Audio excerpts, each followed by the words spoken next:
Welcome to Climb English. I'm so happy you're here. Today, I want to share something special with you: how to speak English more naturally, with confidence and joy. Learning English doesn't have to feel difficult or boring. In fact, it can be fun, simple, and even life-changing. Let me tell you a story that changed everything for me.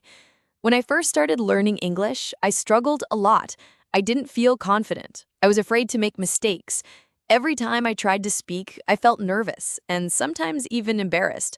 I wanted to say so much, but the words just didn't come out. I remember sitting in my room thinking, will I ever be good at this? It felt like everyone else was better, faster, more fluent. But something inside me told me not to give up. I knew there had to be a better way, something that would make English feel more natural to me. Everything began to change the day I discovered the power of listening. One afternoon, I was feeling frustrated again, wondering why speaking English was still so hard for me. Then I remembered something simple a friend once told me: just listen. At first, I didn't understand what she meant. Listen to what? But then I tried. I started listening to short English stories.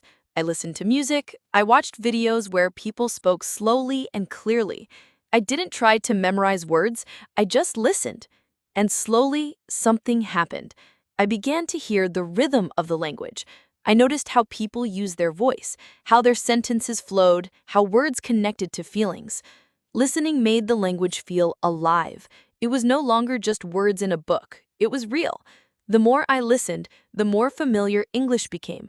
I didn't need to understand every word. I just needed to enjoy the sound.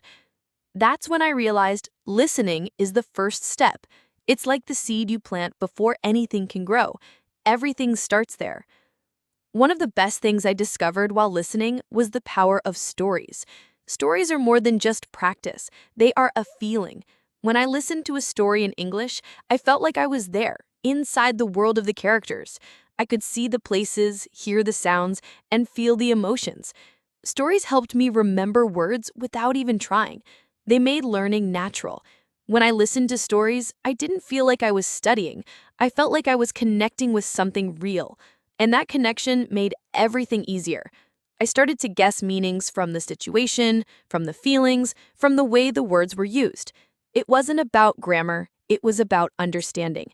If you want English to feel alive, listen to stories. Let them carry you. Let them speak to your imagination. That's when real learning happens, not just with your mind, but with your heart. Another beautiful way I learned English was through music. Music has a magic of its own. When I listened to English songs, I wasn't just learning new words, I was feeling them.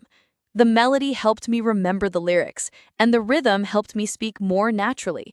I sang along even if I didn't understand everything at first. Slowly, the meanings became clearer, and my pronunciation improved without effort. Music made me smile. It made learning fun. Sometimes I would listen to the same song over and over again just to feel the flow of the language. English didn't feel like a lesson anymore. It felt like a song, and that song stayed with me. Speaking was the hardest part for me. I was afraid. I thought, what if I say something wrong? What if people laugh? That fear kept my mouth closed for a long time. I understood more and more English, but when it was my turn to speak, I froze.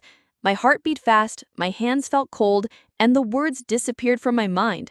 But one day, I decided to try. I was in a small group, and someone asked me a simple question in English. I took a deep breath and answered slowly. I made a few mistakes, but something amazing happened. People understood me. They smiled and listened. That moment gave me courage. After that, I spoke a little more each day. I didn't wait to feel ready, I just spoke. And every time I did, I became stronger. Speaking is like a muscle. The more you use it, the more confident you become. Mistakes? Yes, I made many, but each one helped me grow. And now I know speaking is not about being perfect. It's about being brave. One simple thing helped me speak English more fluently, and it might surprise you. I started talking to myself. When I was alone, I would think in English. I described what I was doing, how I felt, or what I saw around me. Sometimes I even talked to the mirror. At first it felt strange. I laughed at myself, but I kept going. The more I spoke out loud, the easier it became. There was no pressure, no one to judge me.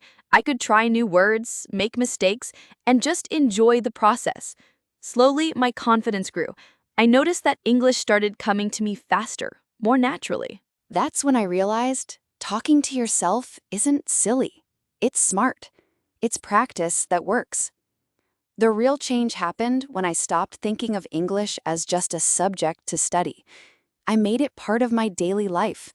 I looked for ways to connect English with the things I already loved. I enjoy cooking, so I started watching cooking videos in English. I love reading about sports, so I followed sports news in English too. Learning became something I wanted to do, not something I had to do. When you connect English with your interests, it becomes easier and more enjoyable. You're not just learning words, you're learning through passion. Every time I watched something I liked or read about something that mattered to me, English felt natural. I didn't force myself to study. I was simply living with English around me. That's the secret. Make English a part of your world, not something outside of it. When you do that, it becomes your language too. In the beginning, I wanted to speak perfectly. I thought I had to use the right grammar, the right words, the right everything.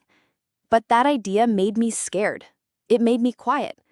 Then one day, I said the wrong word in a conversation, and everyone laughed. Not in a mean way, but in a friendly, funny way. I laughed too, and I didn't forget that word again. That moment taught me something important. Perfection is not the goal. Communication is. If someone understands you, you've already succeeded. Don't wait until you feel perfect. Just speak. Speak with confidence, even if you're unsure. The more you speak, the better you'll become. And confidence grows each time you try. People aren't listening for perfect English. They're listening for your message, your meaning, your heart. Let that shine through. For a long time, I didn't like my accent. I tried to hide it because I thought it made me sound less fluent. I wanted to sound like a native speaker. But then I met someone who said, "Your accent is part of your story." That stayed with me. It changed how I felt about my voice. Your accent shows where you come from. It's a piece of your identity. You don't need to erase it to speak good English. In fact, your accent makes you unique. It's beautiful, just like you. What matters most is being understood and expressing yourself. Don't let fear of your accent keep you silent. Speak with confidence, even if you're unsure. When you speak from your heart, people will listen, and they'll remember you, accent and all.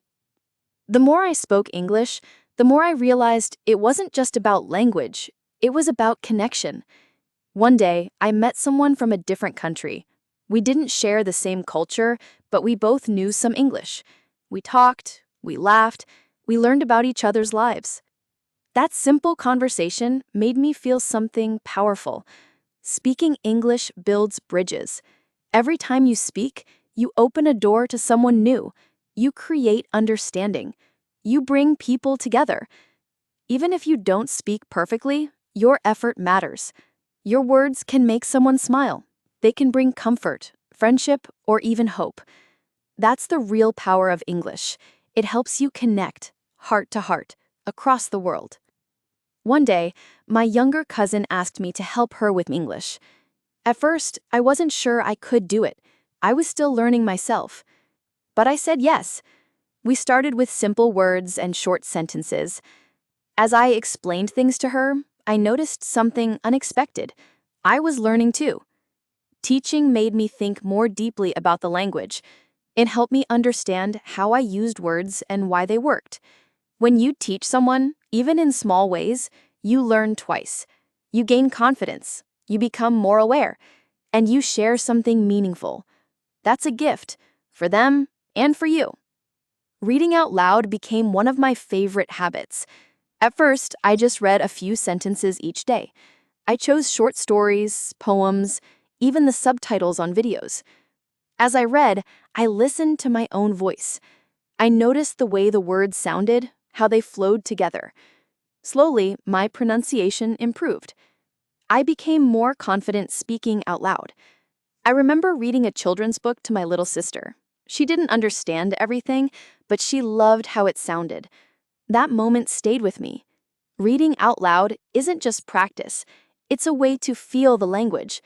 It makes English come alive. English has a rhythm just like music. At first, I didn't notice it, but the more I listened and read out loud, the more I began to feel it. The rise and fall of sentences, the pauses, the ways certain words are stressed, it all creates a natural flow. When I spoke with rhythm, people understood me better. My words didn't sound flat or forced anymore. They had life. Speaking English isn't just about saying words, it's about feeling the beat. Let your words move like a song. If you ever feel unsure, imagine you're talking to a child. How would you speak? You'd use simple words, short sentences, and a kind tone. That's how English should feel. Clear, gentle, and easy to understand. You don't need big words to be a good speaker. You just need to speak with care. When your message is simple, people will hear it, and more importantly, they'll feel it. Learning English is like planting a garden. At first, you begin with a small seed, maybe a few new words, a short sentence, or a new sound. You water it by practicing a little each day. You give it sunlight by listening, reading, and speaking. Slowly, with time and care, it begins to grow. Some days, you'll see big progress. Other days, it might feel like nothing is happening. But every step matters. Even mistakes are part of the growth. They're like rain that helps your garden become stronger. Be patient with yourself. Keep showing up.